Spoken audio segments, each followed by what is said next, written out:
السلام علیکم حاجی صاحب، اختر دی مبارک شه. مونځ او روژې تراویح بخیر راغلی. قبولې منظور څنګه چلوي؟ خیر صفایي حلالي ده. خیرت دی، ستم ښه دی. حاجي صاحب مې درپسې راغلم، د اختر اوله ورځ ده او زه چې حاضرۍ ته لاړ شو. د څه دپاره جیرې ته ځې؟ د پلار مې اول اختر دی او مبارکۍ ته مې ته ورشو. راځه بیا به جیرې ته لاړ شو. راځه راځه ډېره کې څوک نشته دی.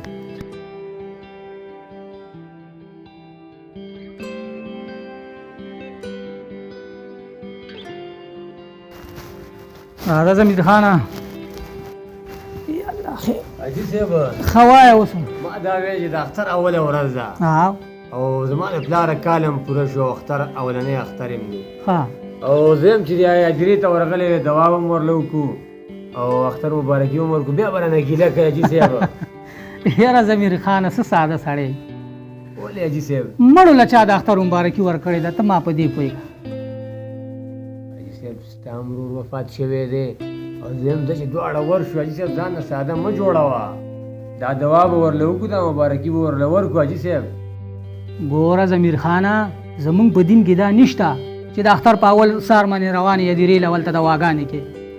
حاجي صاحب دا ټوله دنیا چې روانه ده هغه هېڅ خبره نه ده حاجي صاحب، او ته وایې چې زموږ په دین کې دا خبره نشته دی. دا ټوله دنیا خو دا یو رواج جوړ کړی دی. څه دین اسلام کې دا نشته دی چې ته دا کار کوه. دا خو یو رواج دی، به سر سړی منډې وایي او قبرونو له ځه او بس دا بدعتونه کوه. دا مې لا تا نه په اول ځل واورېدل، خو دغه ټوټه دی دی حاجي صاحب. زه چې ورشو بیا به د دې خلکو نه خلاصېږو، مانځلې به بېرته راشو. ته پرېږده خلک، ته خلکو پسې ځې او زه بل تپوس تا نه کوم.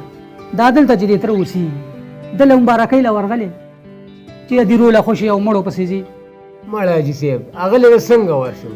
هغه سره خو زما ورانه ده او زه څنګه هغوی ته مبارکۍ له ورشم؟ د دې کلي دا خلک پسوئ ما ته. د کلي خلک پرېږده، هغه ستا تره دی، د پلار په ځای دی چې اختر مبارکي وله ورکړي. الله به هم دنه خوشحاله شي او پیغمبر به هم دنه خوشحاله شي او د ثواب نیت دی. د مبارکه غټه ورځ ده، د اختر په روجو دې ځان له ځان مړ دی کو او اوس د اختر مبارکۍ له نه ورځي. ته مسلمان. ښه حاجي صاحب ستا دا خبره مې ومنله، خو زه یوازې نه ځم، ته به راسره ضرور ځې. په دواړو سترګو د سره ځم. دا خو د ثواب کار دی چې دوه مسلمانانو روغه وشي. خو دا خبرې مه کوه چې هدیرې له ځو او دلته ژوندي دغه کوو. همدا اوس ځو. صحیح ده حاجي صاحب. زه راځه چې ځو ده.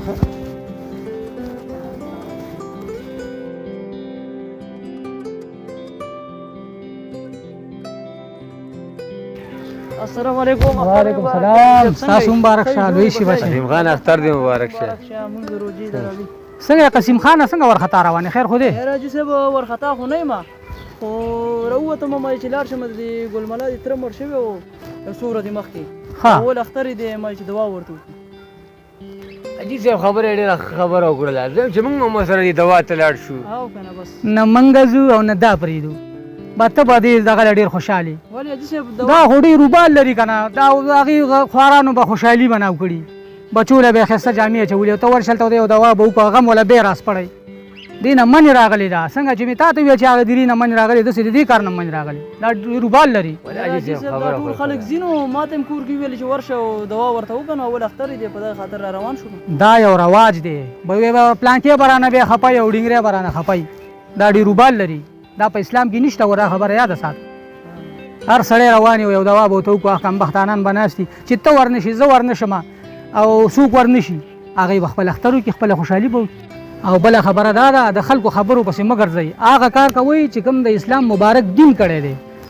اوس ځو د خیره دا تر سره پخلا کوو ځکه دا وران دي. ښه حاجي صاحب یوازې دا نه، په دې کلي کې داسې ډېر خلک دي چې د یو بل سره وران دي، خپلو خپلوانو کې ورونه خپلو کې یو بل سره وران دي. په ټولو به وګرځو. څه به د اختر مونځ نه مخکې پخلا کوو، څه به وروسته پخلا کوو. اول ځو چې بیا مانځله ټیم کم دی، دا به وځو ترله. دا راځئ.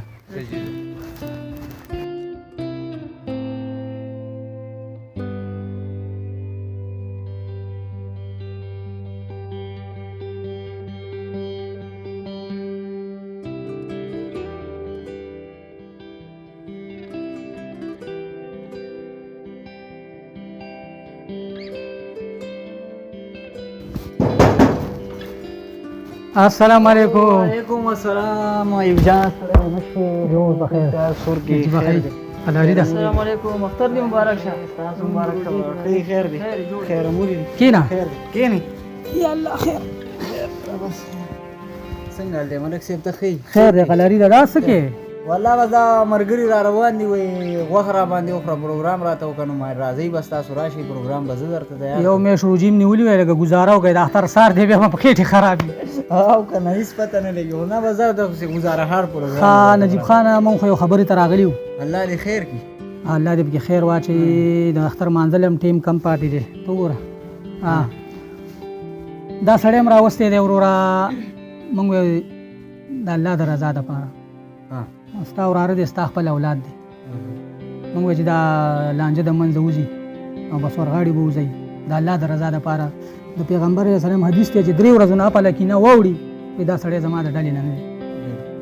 بس ملک صاحب ستا په خاطر دا تا راوستو او تا سره راغلی دی د دې وجې نه به زه وبخم او معافي به ورته وکړم د الله د رضا به ورته معافي وکړم ډېره. او تا سره راغلی دی ګنې دې وراره ما سره ډېر ظلم زیاتې کړی خو بس ما برداشت کوم مالې زه خیر دی. بس چې کله روغه کې نو زړې خبرې به هېرې. بس زړې خبرې مې ورته پاتې دي هېرې شوې زما چې تا سره راغې بس هېڅ خبره نشته. الله دې عزت وکړه چې زمونږ دومره مخکې وکړو. ستړی مه شي اختر دې مبارک شه خفه نه شي. کښېنه. الله دې ستا عزت وکړي یار چې زمونږ دې دومره عزت وکړو. هېڅ خبره الله هم درنه راضي شو او خپل منځ کې خفګان و هغه م ووتو. حاجي صاحب دا دواړه خو پخلا شو اوس داسې کار کوو چې زو دې کلي کې نور هم ډېر خلک داسې دي چې د یو بل نه خفه دي او هغه به هم پخلا کوو. دا خو د خیر کار دی خو هر چا ته پکار دی چې په خپله علاقه کې یو بل نه څوک خفئ. د اختر مبارکه ورځ ده او دواړه راغاړې باسئ یو بل سره د منځ نه دا مشکل او دا خفګان وباسئ خاص د الله د رضا دپاره. ډېر د ثواب کار دی. تاسو هم په خپل ځایونو کې وکړئ او موږ هم دا د خیر کار وکړو. نجیب خانه د الله په امان. خدای په امان په مخه